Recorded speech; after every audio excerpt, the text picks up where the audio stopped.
제롬 파웰 연준 의장이 오늘 하원 위원회 금융서비스위원회에 나와서 청문회에 참석을 했는데요. 증언을 했는데 이런 이야기가 나왔습니다.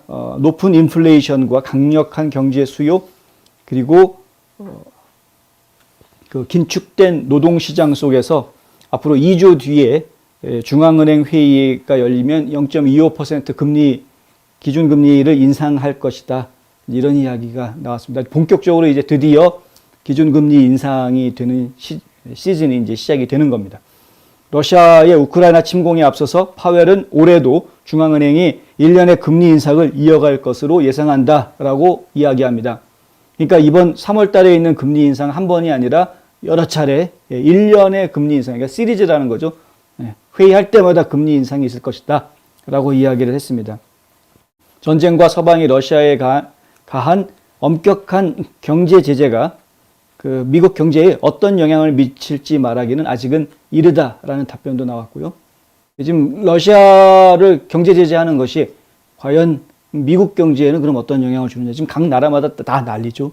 우크라이나 전쟁이 지금 각 자기 나라에 어떠한 경제적인 영향을 주는지에 대해서 각 국가별로 전부 다 지금 다 비상상태입니다. 근데 미국도 지금 당연히 그걸 점검을 해봐야 될 테인데 영향을 안 받을 리가 없습니다. 그런데 그 부분에 대해서는 아직은 지금 말하기가 이르다라고 이야기했고요.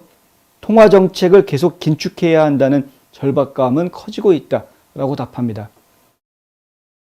그래서 계속 그 시중에 돌고 있는 현금 유동량을 줄이겠다라는 의지는 계속 보이고 있고요. 금리를 올리겠다라는 것도 당연히 물가를 잡기 위해서 그렇게 하겠다라는 것으로 지금 이해하고 있습니다. 파월은 중앙은행도 9조 달러 규모의 자산 포트폴리오를 축소할 계획을 준비하고 있다라는 이야기도 했고요. 좋은 진전이 이루어지기를 기대하지만 3월 15일부터 16일까지 열리는 회의에서 FOMC 회의가 그때 열리나 본데요. 그때 최종 결론을 내리지는 않을 것이다. 이제 그 중앙은행이 연준이 가지고 있는 9조 달러 규모의 자산을 어떻게 긴축할 것인가에 대한 논의가 이제 본격적으로 시작이 된다. 그건 저희가 한번 심각하게 생각해 봐야 될 문제인 것 같습니다. 지금 이제 긴축 경제로 간다라는 이야기가 나오고요. 지금 뭐 여러 경제 학자들이 만에 하나 있을 수도 있는 스태그플레이션 사태를 우려하고 있습니다. 전쟁이 벌어져 있는 상황인데 전쟁은 지금 저쪽에서 동굴학파에서 작은 나라에서 하나 벌어지고 있는 거긴 하지만은 이것에 지금 모든 세계가 다 연결이 되어져 있다 보니까 서로가 서로에게 지금 영향을 줄 수밖에 없는 그런 상태이어서요. 결국에는 이 전쟁으로 인한 영향이 지금 그동안의 팬데믹으로 인해서 쌓여왔던 여러 가지 문제점들을 더 어려운 문제로 만들어 버리게 할지 이건 이제 좀 지켜봐야 하겠다.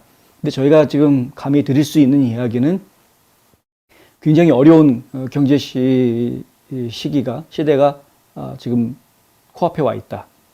결국은 좀 지혜로운 상황이 좀 필요하다. 지출을 되도록이면 줄이시는 게 좋고요. 줄일 수밖에 없으실 겁니다. 지출을. 지금 이제 어차피 시중에 융통되는 돈들이 줄어들기 때문에 쓸 돈이 없다라는 이야기가 이제 나오는 상황이 벌어지게 될 것이고요. 그동안에 돈을 너무 많이 풀었기 때문에 이런 문제들이 생기는 것인데, 그 돈을 풀었더라도 생산이 그만큼 이루어졌다면 사실은 문제가 안 됩니다. 근데 돈만 풀리고 생산이 그만큼을 따라주지 못했고요. 생산이 따라주지 못했는데 거기에 물류 유통까지도 따라주지 못했기 때문에 지금 일이 아주 심각한 상황이 돼버린 거죠. 그것이 맞아떨어져 줬다면은 오히려 경제가 더 다 활활히 살아났을 수도 있었습니다. 시중에 돈을 풀고 생산량을 늘리고 유통 물류가 활발하게 움직였다면 경제가 확 살아나는 거죠. 근데 그렇게 확 살아나게 하지 못했던 가장 큰 이유가 결국은 팬데믹 때문이었단 말입니다. 근데 이 팬데믹에 대한 것은 이거는 우리가 자연재해라고 이야기하기가 어렵다라는 거죠. 왜냐하면 그 팬데믹에 대처하는 정책들이 어떠한 정책들을 내놓았느냐에 따라서 달라질 수 있었다라는 이야기입니다. 만약에 바이든 행정부가 그렇게 지나치게 봉쇄령을 내리고 모두 의무화시키려고 하고 족쇄 채우려고 하는 방향으로 가지 않고 어떻게든 나와서 공부하게 만들고 나와서 일하게 만들고 이런 분위기로 몰고 갔더라면 그러면은 아까 얘기해드렸던 시중에 통화를 많이 풀어놓은 것이 오히려 경제를 살리는 데 큰 밑거름이 되어줄 수 있었을 겁니다. 근데 그 정책을 잘못 펼쳤기 때문에 지금 모든 것들이 힘들어진 그런 상황이 되어버렸던 거죠. 직장에 나오지 못하게 하고 작업 환경을 어렵게 만들어 놓으니까 생산량이 줄어들게 되는 것이고 물류도 줄어들게 되는 것이고 이렇게 돼. 지금 코로나 바이러스에 대한 통제를 잘못한 것이 지금 굉장히 큰 경제적인 타격을 다른 방법으로 주고 있다. 근데 아직도 정신 못 차리고 여전히 이 문제를 해결하기 위해서 돈을 더 풀어야 된다라고 주장하는 정신 나간 정치인들이 아직도 있다라는 사실. 그게 지금 문제인 겁니다. 그런 식으로 이 일을 해결할 수 있는 것이 아닙니다. 지금 어떻게 해서든 생산과 공급을 더 늘리기 위한 노력들이 지금 추진이 돼야 되는 것인데, 다시 파웰 의장 얘기로 돌아오겠습니다. 수요일 인플레이션 곧 충분히 줄어들지 않을 경우에는 올 여름에 예상보다 더 큰 폭의 인상이 있을 수도 있다. 이런 이야기가 지금 나오고 있습니다. 지금 대부분의 연준 관계자들은 이달 3월 중순에 있는 FOMC 회의 끝나고 나면은 0.25%포인트를 인상할 것으로 지금 예상하고 있습니다. 지난 2000년에 마지막으로 0.5%를 올린 적이 있다고 합니다. 그리고 그 이후로는 지금까지 계속 0.5%를 올린 적은 없다고 하죠. 0.25%를 올리는 식으로. 그래서 기준금리를 조금씩 단계적으로 올려가면서 시장이 거기에 적응할 수 있게끔 해주는 그런 방식으로 지금까지 20년 넘게 지내왔는데 지금 요번에는 상황이 달라질 수도 있다라는 겁니다. 일단 0.25%를 올리긴 하겠으나 3월 달에 하지만은 시장 상황을 봐가지고 더 안 좋아지는 것 같다, 위험한 것 같다 싶으면은 다음 5월이나 6월 모임을 가질 때에는 0.5%를 추가로 올릴 수도 있다라는 이야기입니다. 지금 올 한 해 중에 저희가 지금 알고 있기로는 3월부터 시작해가지고 3, 5, 7, 9, 10, 한 5번 내지는 6번 정도 회의가 있는 거로 알고 있는데요. 그러니까 5번 내지 6번 정도 이 회의할 때마다 0.25씩 올릴 것으로 예상들을 하고 있었는데 근데 상황에 따라서는 어떤 회의 끝나고 나서는 0.5를 올리겠다 이렇게 나올 수도 있다라는 거죠. 금리가 갑자기 확 올라가는 상황이 벌어질 수도 있다. 당장 여러 시장에 지금 영향을 줄 수 있을 것이다라는 생각이 들긴 합니다. 금리가 올라가게 되면 특히 이제 부동산 시장 같은 경우에는 좀 민감하게 반응할 수도 있겠다라는 생각도 들기도 하고요. 파웰 의장과 그의 동료들은 인플레이션이 최고조에 달하고 올해 하락하기 시작할 것이라는 기대를 아직까지도 가지고 있다고 합니다. 물가 상승률이 더 높거나 그보다 더 지속해서 높은 수준까지 가면 그러면 우리는 올해 말 한 차례 또는 그 이상의 회의에서 금리를 0.5%포인트 인상함으로써 더 적극적으로 움직일 준비가 될 것이다. 이런 말을 파웰이 직접 했습니다. 그러니까 0.5%확 올리는 것 지금 생각하고 있다라는 건 이거는 분명한 사실이다. 그의 발언은 연준이 2018년 이후 처음으로 금리 인상을 준비하면서 직면하게 된 어려움을 지금 강조하고 있는 것으로 보인다. 서방 세계가 모스크바에 대해서 가혹한 금융 제재를 가하도록 자극한 우크라이나의 침공은 공급망을 교란하고 에너지와 원자재 가격을 끌어올리는 인플레이션 압박을 악화시킬 위험이 있다. 전쟁이 얼마나 오래 갈지는 모르겠습니다. 이제 지금 현대전들이 이렇게 오랫동안 전쟁을 치르는 경우는 뭐 드무니까 전쟁이 오래 가지는 않을 거라고 생각은 하고 있지만 어쨌든 이 전쟁 때문에 지금 국제 시장은 상당히 요동치고 있는 상황이고요. 특별히 이제 에너지 시장은 지금 벌써부터 타격을 다 받고 있는 가스값이 엄청나게 계속 올라가고 있지 않습니까? 이제 이런 문제들을 지금 받고 있는 상황이고 에너지 가격이 올라가게 된다는 것은 모든 생산품의 생산 원가가 다 올라간다라는 이야기가 되기 때문에 물가 상승을 막을 방법이 없는 것이죠. 지금 상황이. 물가 상승 막으려면 트럼프 대통령이 얘기한 것처럼 지금 미국 내에서 석유 시출을 더 많이 허락하는 방법밖에 없습니다. 파월은 우크라이나 침공, 현재 진행 중인 전쟁, 제재, 그리고 앞으로 일어날 일들의 단기적인 영향은 매우 불확실하다라고 이야기합니다. 이제 불확실하다 이런 말 나오면은 주가 시장은 뚝뚝 떨어지게 돼 있고, 그렇죠? 지금 불확실할 수밖에 없는 게 우크라이나로 끝날 것 같지 않기 때문에 그럽니다. 지금 트럼프 대통령이 얘기하는 대로 지금 중국이 기다리고 있으니까 중국이 또 무슨 짓을 벌일지 봐야 되는 상황 아닙니까?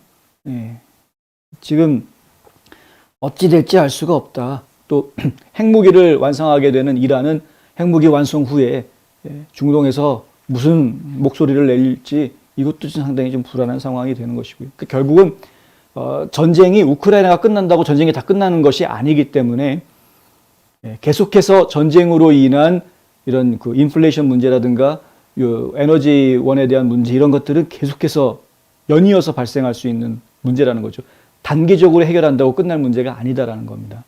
그런데 지금 어리석게도 바이든 행정부에서는 국제 그 에너지 기구, 그러니까 IEA 동원해가지고 일단 각 나라가 가지고 있는 비축유 좀 풀어서 임시 응견하면 전쟁이 그 안에 끝나주면은 다시 원상태로 돌아갈 수 있지 않겠느냐라는 이런 어린아이 같은 바보 같은 발상을 가지고 지금 일을 추진을 하고 있다. 근본적인 문제를 해결하려고 하지 않고 임기응변식으로 막 넘어가려고 한다. 그리고 끝까지 자기들이 쥐고 있는 기후변화 이 주장을 놓지 않으려고 하는 이런 상황에 있다라는 거죠. 그것이 저희가 볼 때는 굉장히 안타깝다. 예. 미국만 힘들어지게 하는 게 아니라 전 세계를 좀 다 힘들게 만들고 있는 상황이기 때문에 그렇습니다. 파웰 의장과 그의 동료들은 현재 40년 만에 최고치를 달리고 있는 미국의 인플레이션이 이번 분기에 최고조에 달할 것으로 예상했었습니다. 연준이 선호하는 게이지에 따르면 1월 소비자 물가는 1년 전보다 6.1% 상승했고 변동성이 큰 식품과 에너지 범주를 제외하면 근원 물가, 그러니까 핵심 물가 상승률은 5.2%. 이게 40년 만에 최고치로 물가가 계속 올랐던 숫자들을 저희가 보고 있다는 거죠. 지금 그리고 사람들이 또 하나 신경 쓰고 있는 것이 바로 임금 상승이다. 인건비가 올라가는 부분입니다. 인건비가 올라가는 과열된 노동시장, 소비자와 기업들이 서로 더 큰 가격 인상을 예상할 수밖에 없게 만드는 이러한 요소들. 이것들이 결국은 우리 경제의 앞날을 매우 어둡게 만들고 있다. 긴축 통화 정책, 그 다음에 이제 기준금리 인상, 그리고 거기에 과열된 노동시장, 올라가는 인건비. 올라가는 인건비는 아니 인건비라도 올라가야 물가가 올라가는데 인건비도 올라가야 되는 것 아니냐. 근데 그래야 먹고 살 수 있는 것 아니냐. 그런데 인건비가 올라가면 물가는 더 올라갈 수밖에 없는 이 악순환의 고리. 이 악순환의 고리를 지금 풀 방법을 좀 찾아야 될 겁니다. 그렇지 않으면 여기서 못 헤어나오는데 이 악순환의 고리를 지금 풀 수 있는 가장 첫 출발점이 바로 석유입니다. 석유.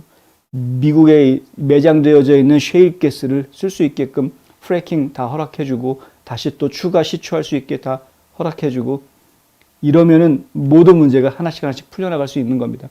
에너지 가격이 안정이 되고 에너지 가격이 안정이 되면 물가가 안정되는 현상이 나오게 되고 임금이 이미 올라가 있는 부분이 있지 않습니까? 이 올라가 있는 임금이 더 많이 뛰어 올라가지 않아도 물가가 안정되면은 현재 받고 있는 임금으로 얼마든지 생활이 가능해지는 상황을 매치시켜 줄 수 있는 상황이 올 수도 있는 것이죠. 그러니까 지금은 물가 안정을 위해서 석유를 풀어야 하는 때인데 그 정책을 빨리 바이든이 좀 생각을 해야 될 텐데 안타깝습니다.